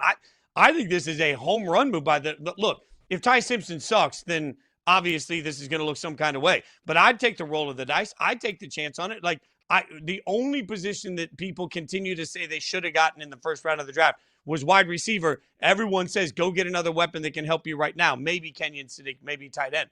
I just look at that and say, year in and year out, we have to sit there and tell the world it's the best wide receiver draft we've ever seen. Or, oh my God, look at these great tight end prospects. Like, you can get those positions any year. You're not going to be in proximity of a quarterback you like most years. I give this move an A++++ for the Rams.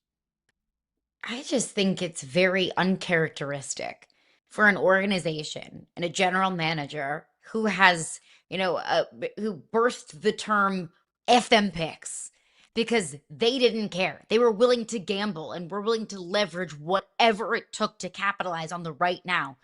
And they won a Super Bowl because of it. For a team that feels like that never goes to the Senior Bowl, that never goes to the Combine, a team that doesn't feel like it really values the draft, to all of a sudden start getting conservative and planning for the future? So that just felt a little uncharacteristic to me. Doesn't make it a bad move, just feels uncharacteristic. But to your point, let me stack this, though. Does it change your thought on it when we also factor in the fact that coming into this season, Les Snead and Sean McVay both did new long-term extensions? To me, that's part of this. Like, when the team turned around and gave both of them long-term extensions, they told the coach and the GM, okay, we're going to worry about right now, but you're also going to be here for a long time. You could say F them picks everywhere else, but you still have to have a quarterback. So if you're Sean McVay and you just signed a 5 or 6 year extension, you know that you don't have your quarterback for the next 5 years. Do you want to wake up and be screwed in 3? I don't. I'll worry about 3 years from now and 3 years from now. Because if you are prioritizing your job security in 2032 over winning a Super Bowl in 2026, I think your priorities are mixed up. Now, again, I will always defer to Sean McVay and Les Snead because I have so much respect for how smart they are as football minds. But I feel like when you are in a Super Bowl window, you do every single thing in your power to capitalize on that Super Bowl window. And Ty Simpson does not help you win a Super Bowl in 2026. Does it make you feel better about transitioning into the post-Matthew Stafford era? Of course it does. Absolutely it does. And I think this is great for Ty Simpson. I love this for Ty Simpson. He gets to sit back and learn from the most brilliant offensive mind in the NFL and learn by osmosis from the reigning league MVP. This is a perfect situation for Ty Simpson, especially a guy that's as raw as he is. He needs time to cook and develop and learn the speed of the NFL.